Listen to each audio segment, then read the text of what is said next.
Be 34 Senior Systems Architect. Be the guy who lives in the server room basement, figuratively and sometimes literally. Manage the legacy infrastructure for a mid-sized logistics firm. Company moves billions of dollars of freight annually. System is a spaghetti code monstrosity built on Fortran, COBOL, and my sweat. It's ugly, it's hostile, but it has 99.999% uptime. I am the only one who knows how the Ghost protocol routing algorithm works. Basically, I am the load-bearing wall of this entire operation. Paid well, left alone, zero desire for management. Life is good. Work 4 hours a day, spend the rest optimizing my personal portfolio or playing 4x strategy games. Stoic mindset, do the job, collect the check, ignore the noise. Enter the disruption. Old CTO retires to a vineyard in Tuscany. Company gets acquired by a larger conglomerate focused on ESG scores and brand image. New management sweeps in. They hire a new director of engineering and culture optimization. Let's call her Sarah. 30 years old, degree in digital sociology or some such nonsense. MBA from a school that prioritizes networking over math. Blue hair streak, nose piercing, pronouns in bio, sticker-bombed MacBook. Walking buzzword generator. First day introduction meeting. She doesn't talk about latency, throughput, or server load. She talks about synergy, holistic workspaces, and dismantling toxic hierarchies. I sit in the back, hoodie up, sipping black coffee. She locks eyes with me. I can feel the HR violation forming in her mind just because I'm not smiling. Red flag number 1. Week 1. She rearranges the office. Cubicles are gone. Open concept to encourage fluid collaboration. Noise levels skyrocket. Productivity tanks because engineers can't focus. She replaces the coffee machine with a kombucha tap. I retreat to the server room, locking the door. My domain is safe. Or so I thought. Week 2. Sarah books a 1-1 with me. Alignment session, she calls it. Walk into her office. Smells like lavender and smugness. She has my code documentation on her screen. She looks concerned. Anon, I've been reviewing the code-based semantics. I blink. The what? The language used in the architecture, it's problematic. Here we go. How so? I ask, keeping my face deadpan. You use terms like master and slave for the database replication nodes. Yes, that is the industry standard technical terminology for primary and secondary data replication. It's exclusionary language, it evokes historical trauma, it creates an unsafe environment for marginalized developers.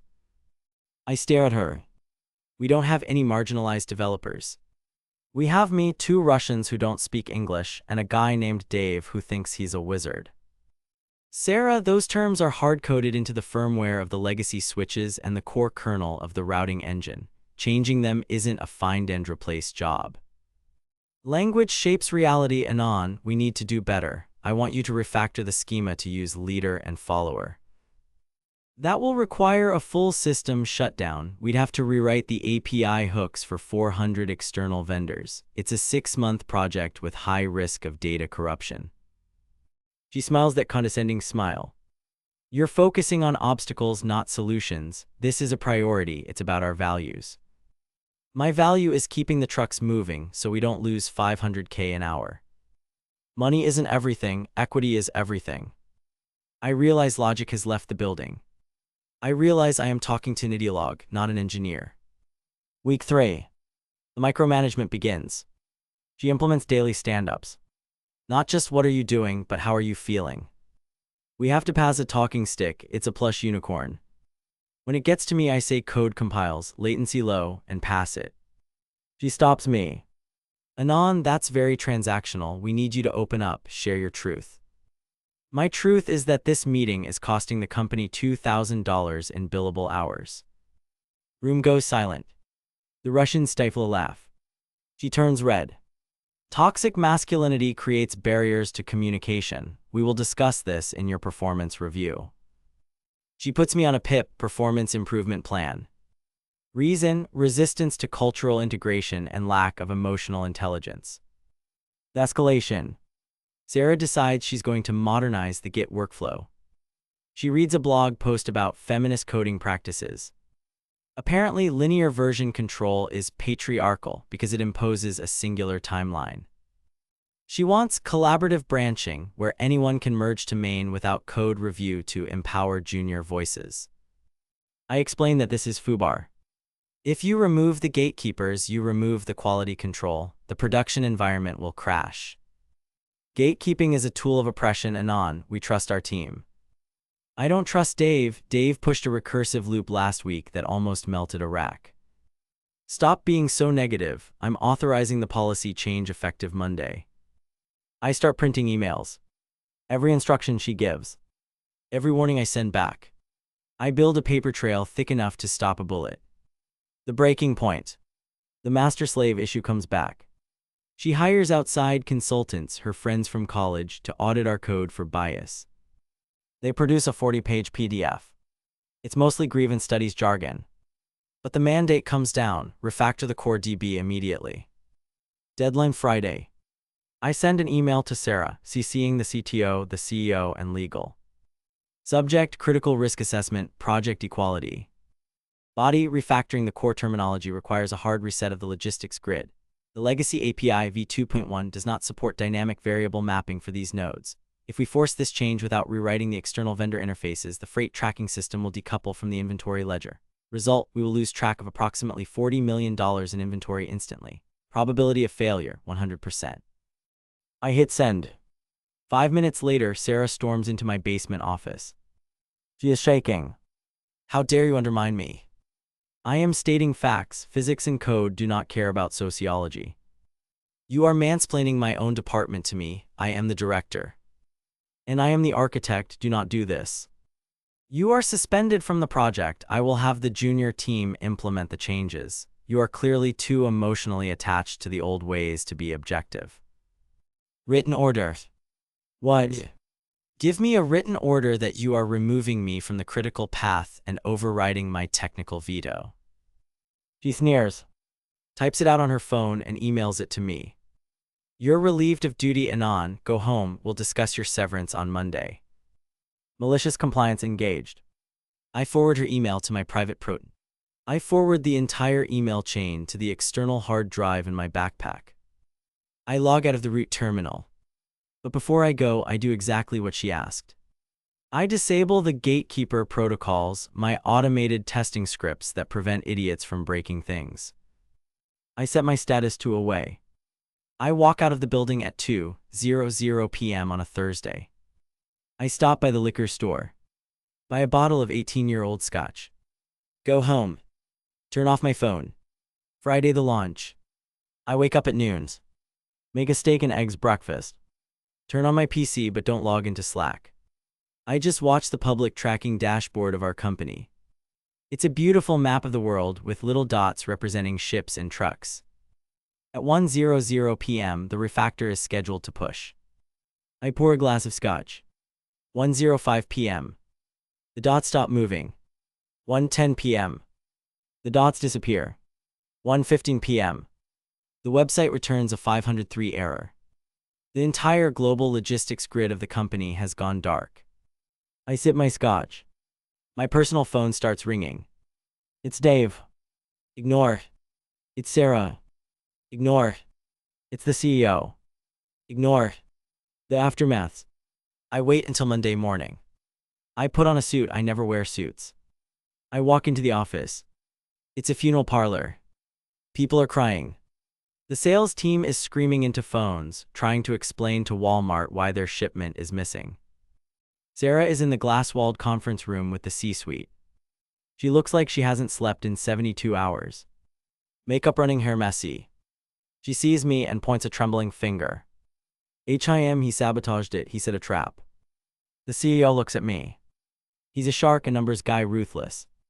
Anon, explain why we have lost $12 million in 3 days and why our stock is down 14%. I place a binder on the table. Thumpy. I open it to the first page. Project Equality Risk Assessment. I read out loud. Probability of failure, 100%. I turn the page. Sarah's email: you are relieved of duty. I am overriding your technical veto. I turn the page. My warning regarding the removal of gatekeeper protocols. I look at the CEO. I told her exactly what would happen. I provided the data. I provided the financial impact models. She called it mansplaining and fired me from the project. The CEO turns to Sarah. His eyes are cold, dead voids. Did he send this warning? Sarah stammers. It was obstructionist. He was trying to preserve a patriarchal naming convention. The tone was aggressive. CEO, I don't care if he wrote it in crayon calling you a moron. Was the technical assessment accurate? Silence. CEO looks back at me. Fix it. The twist. I can't. Room goes ice cold. What do you mean you can't? When Sarah ordered the schema change, it corrupted the database index. The data isn't gone, but it's encrypted. So decrypt it. I can't. The encryption key was generated based on a hash of the original schema structure. It's a security feature I built 5 years ago to prevent unauthorized tampering or injection attacks. It's part of the Ghost protocol. So we are locked out of our own data. Yes, unless you have the original architect key. Sarah perks up. Well, give us the key, it's company property. I smile. The first time I've smiled in 6 months. Actually, it's not. I pull out a copy of my original employment contract from 10 years ago. Back when the company was a startup and couldn't afford my market rate. Clause 14, Section B, Intellectual Property. Employee retains full ownership of the Ghost protocol algorithm and its associated encryption keys. The company is granted a revocable, non-exclusive license to use said software, contingent upon the integrity of the core system architecture remaining unaltered without the author's supervision. I look at Sarah. You altered the architecture without my supervision. You voided the license. That means the CEO starts to sweat. That means you are currently running pirated software on your servers and the encryption has locked down as a self-defense mechanism. It's not a bug, it's a feature. This is extortion, Sarah screams. No, this is contract law and malicious compliance. The negotiation. CEO kicks Sarah out of the room. Literally tells her to get her box and get out. She's crying about hostile work environments and misogyny. CEO doesn't hear her. He's watching the stock ticker drop another 2%. He turns to me. What do you want? I want her fired, not transferred, fired with cause. Done. I want the director of culture role abolished. No more beanbags, no more talking sticks, no more policing my tone. Done, burn it all. And since my employment contract was technically violated by her actions, I consider my employment terminated. CEO goes pale. You can't leave, you're the only one who can unlock the grid. I'm willing to return as an external consultant. Rate. $500 an hour, minimum 40 hours a week guaranteed, remote only, I report only to you. He does the math in his head. It's expensive. But losing the company is more expensive. Fine, fix it. The resolution. I plug in my laptop. Execute a rollback command. Input my private key. System restores the master-slave nodes. The hash matches. Green lights across the board. The dots on the map start moving again. Total downtime, 76 hours. Total cost to company, $15 million plus my new salary. I walk out of the conference room. See Sarah being escorted out by security with her box of personal items. She glares at me. You're on the wrong side of history, she yells. Maybe I say putting on my headphones. But I'm on the right side of the firewall. Be me now. Work from home. Log in at 9 a.m. Check the grid. Green lights. Play Civilization VI for 6 hours. Billing the company $4,000 a day to keep the master node running. Sometimes I miss the beanbags. Just kidding. Logic prevails. Stoicism wins. System stable.